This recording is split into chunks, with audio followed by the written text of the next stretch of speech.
Hey, what's up guys? J'espère que vous allez tous et toutes très bien. Alors vous l'aurez remarqué, je suis pas dans mon décor habituel, en fait vous ne me voyez même pas. Étant en plein déménagement, il est compliqué pour moi de toujours installer mon set, me poser et tourner. Du coup, pendant quelques vidéos, pas toutes, je vous promets, vous allez bientôt revoir ma tête. Je ferai des vidéos background comme ça où je parlerai en arrière-plan et où je vous parlerai de ce dont je dois vous parler, en espérant que ça vous plaira et que ça ne vous perturbera pas trop. Promis, on revient bientôt à la norme. Alors aujourd'hui, on est là pour parler de Fast and Furious 9, enfin sorti en salle aujourd'hui, le 14 juillet 2021.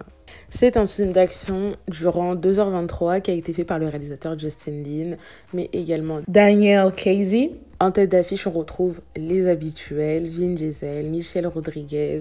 Pour cette fois, Jordana Brewster, Tyrese Gibson, Nathalie Emmanuel, Ludacris, entre autres, et John Cena qui va jouer l'antagoniste dans ce 9e film. Dans ce 9e volet, Dominic Toretto et son équipe vont devoir ressouder leurs forces pour combattre l'ennemi. L'ennemi qui a été annoncé déjà depuis un moment, le frère de Dominic Toretto, son frère abandonné.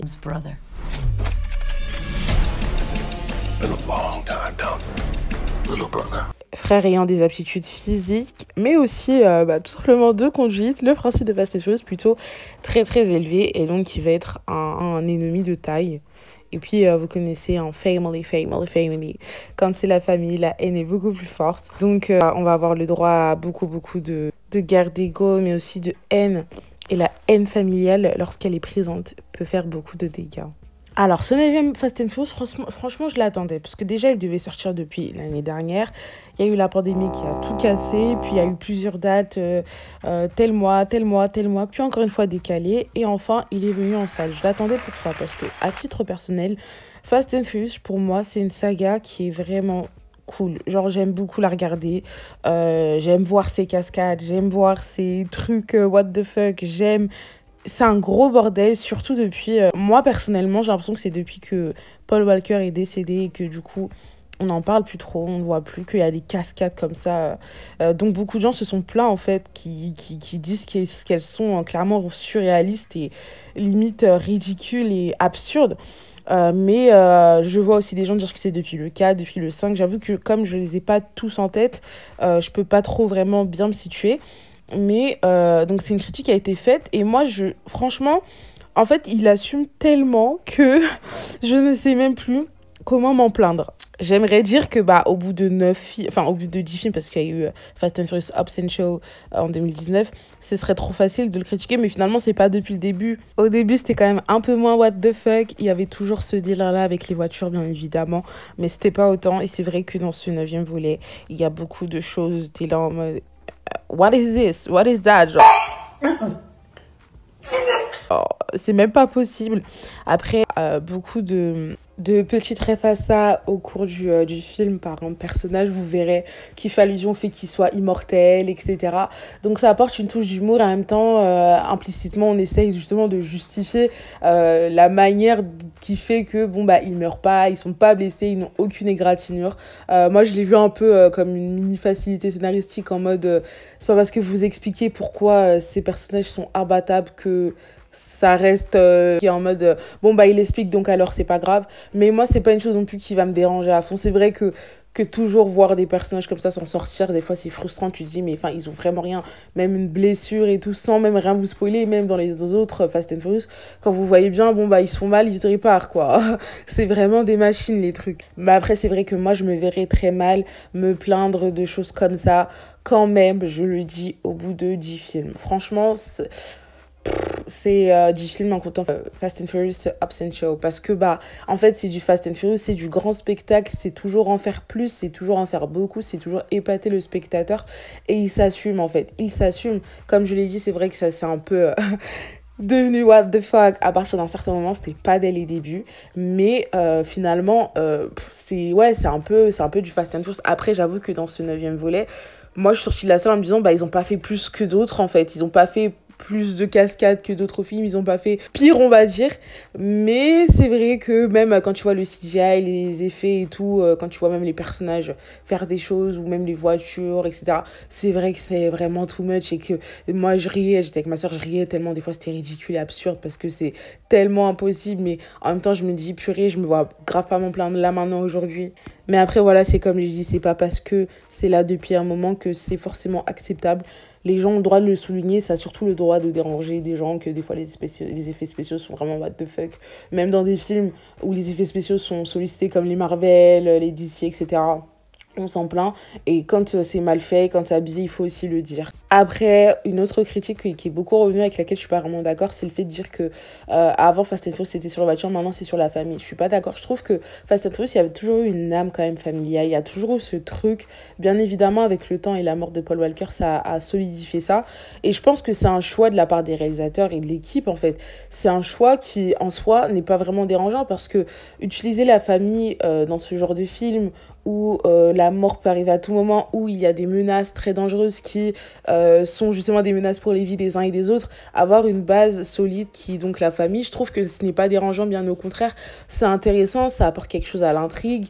En plus, une saga qui se porte juste sur des voitures tout le temps, sans histoire, même si en vrai dans les Fast and Furious le scénario c'est pas un truc de fou non plus, hein. Y a pas vrai, c'est toujours un peu la menace qu'on doit éradiquer.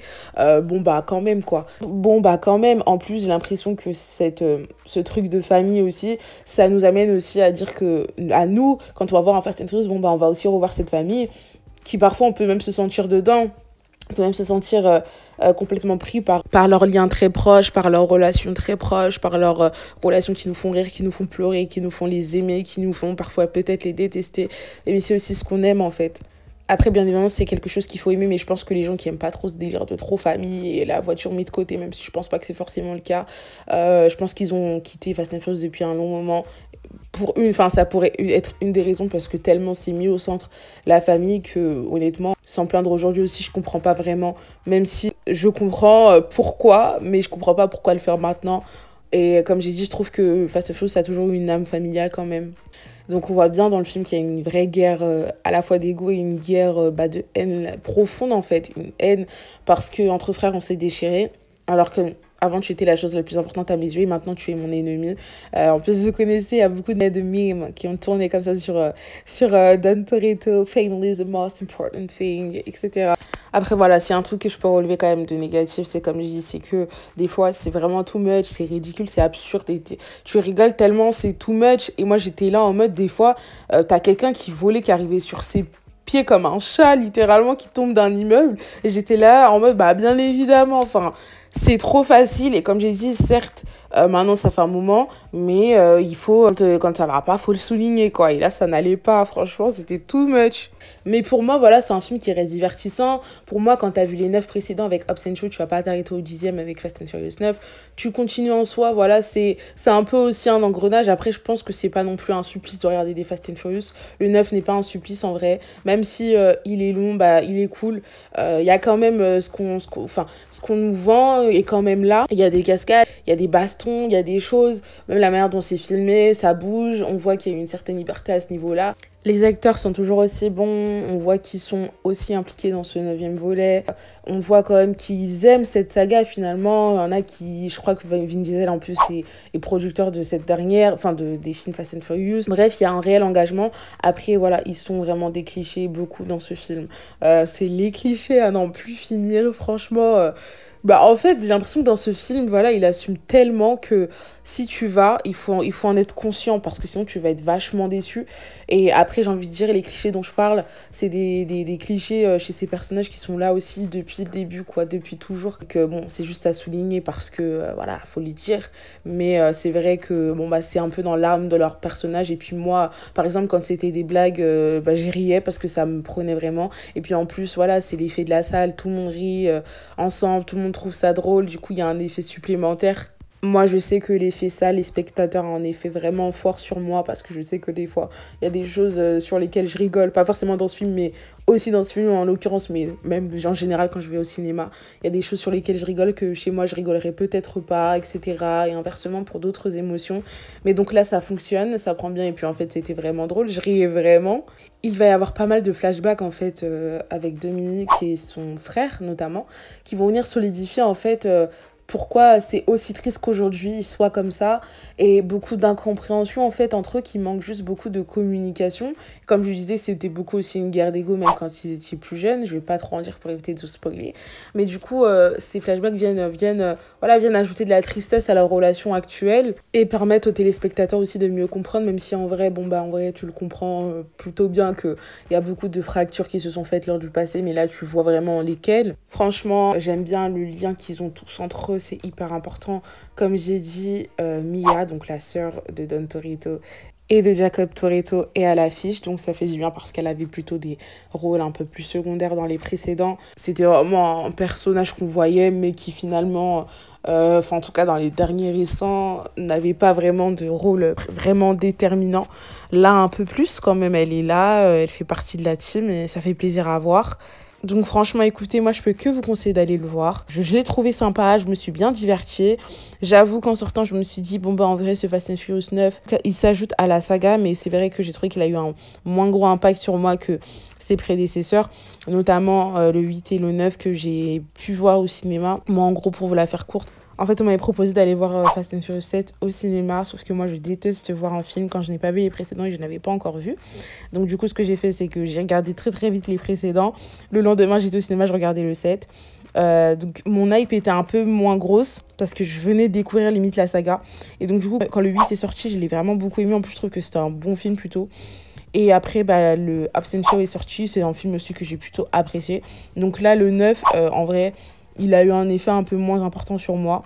Peut-être aussi de mon parcours Fast and Furious, mais aussi bah, parce que je trouve que c'est un des films justement de la saga qui s'ajoute et bon bah voilà quoi. Mais honnêtement, bon vertissement, c'est pas un navet, c'est pas un navet. On a trop les méchants termes très vite pour les blockbusters, mais c'est faux, c'est pas un navet.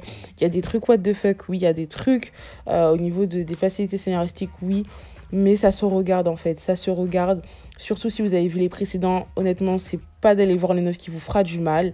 Mais en tout cas, moi j'ai passé un très bon moment devant. J'ai ri, je me suis amusée, j'ai eu ressenti de la tristesse. Honnêtement, j'ai tenu le coup. Voilà, c'était pas un supplice à regarder Fast and Furious 9. Et en vrai, je vous le recommande. J'ai pas trop regardé la critique internationale, mais je crois que ça le détruit. En même temps, on dit que ça va. Je ne sais pas trop, j'avoue, mais j'ai vu des retours un peu comme ça. Je vous le dis juste de façon anecdotique parce que si vous vous basez sur la critique pour vous faire votre propre opinion, c'est plutôt triste. Même si souvent quand une critique, enfin quand des critiques sont plutôt d'accord sur quelque chose, forcément on se dit bon bah à un moment donné c'est qu'ils ont raison. Mais allez le voir faire votre propre opinion quand même, c'est très important. Et voilà, en espérant qu'il vous plaira comme il m'a plu à moi. Je pense que Fast and Furious ramène toujours autant de monde pour l'âme familiale que c'est et pour le fait que ce soit une saga qui dure depuis aussi longtemps et que les gens ne vont pas vraiment l'abandonner comme ça. Donc voilà, il y a une cette pause générique. Voilà, je l'ai appris plus tard après, donc malheureusement je n'ai pas pu la voir. Mais j'ai lu du coup c'était quoi en gros, donc voilà. Donc maintenant on va passer en partie spoiler. Donc si vous ne l'avez pas vu, n'hésitez pas à quitter la vidéo et à revenir plus tard. Mais là, on spoil.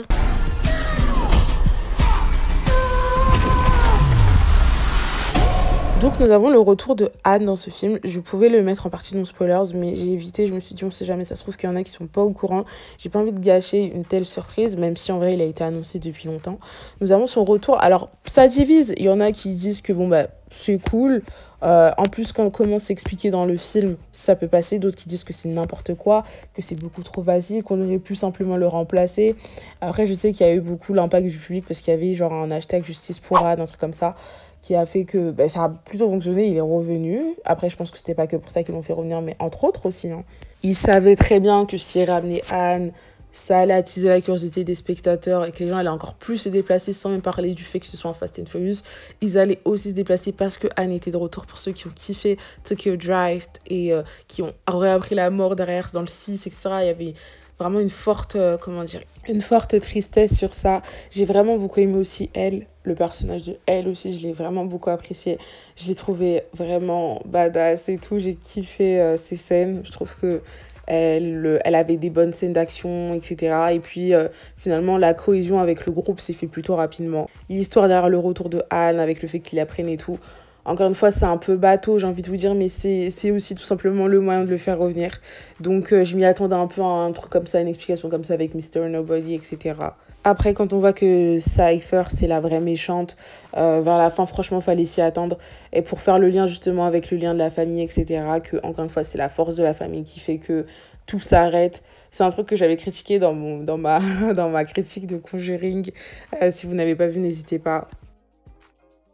Mais honnêtement, en fait, connaissant Fast and Furious, je m'y attendais. Voilà. C'est pas dans Fast and Furious où je vais me plaindre que c'est la force des liens familiaux qui va arrêter une guerre, qui même le truc le plus fou, je vais. Enfin, parce qu'en fait, c'est vraiment Fast and Furious, quoi. On marche vraiment sur ça, sur les relations familiales, à quel point elles peuvent être fortes, à quel point elles peuvent les sauver les uns et les autres, et que c'est de toute façon ce qui prédominera. Donc, c'est pas aujourd'hui que je vais m'en plaindre. J'ai un peu soufflé en mode, ah, bah oui, bien évidemment, mais en fait, voilà, c'était tellement obligé que ça s'arrête comme ça finalement et que ça se passe comme ça. Bon, après, bah, c'est pas mal amené du tout, je trouve. Mais du coup, bon, bah, je sais qu'il y aura des déçus, mais en vrai, fallait s'y attendre, c'était plutôt prévisible. Même en vrai, beaucoup de choses du film étaient prévisibles à mon sens. Mais voilà, c'est pas sur Fast and Furious que ça me dérangeait, la force de l'amitié, de l'amour qui arrête tout. Et donc voilà, bah, j'ai très hâte en vrai pour la suite quand même. J'ai hâte. En plus, j'ai vu que le 10e était apparemment le dernier. Mais en fait, je sais pas parce que c'est une saga qui amène tellement de gens tout le temps. C'est tellement grosse franchise en fait qui ramène des sous et des sous et des sous que je ne sais pas. J'ai l'impression qu'il y aura des spin-offs si ça s'arrête vraiment. Les Fast and Furious, ceux qu'on connaît bien. Mais il y aura des spin-offs à la Hobbs & Show et tout. À voir. En tout cas, voilà mon avis pour ce 9e volet de la saga Fast and Furious. N'hésitez pas à me dire ce que vous en avez pensé. N'hésitez pas à liker si vous avez aimé la vidéo, à vous abonner, à activer la cloche pour être au courant de toutes les prochaines vidéos. Moi, je vous fais de très gros bisous. Quelques prochaines vidéos seront encore comme ça, en voix off. Et bientôt, vous reverrez ma tête, promis. Gros bisous, n'hésitez pas à me rejoindre sur mes réseaux sociaux. Peace out!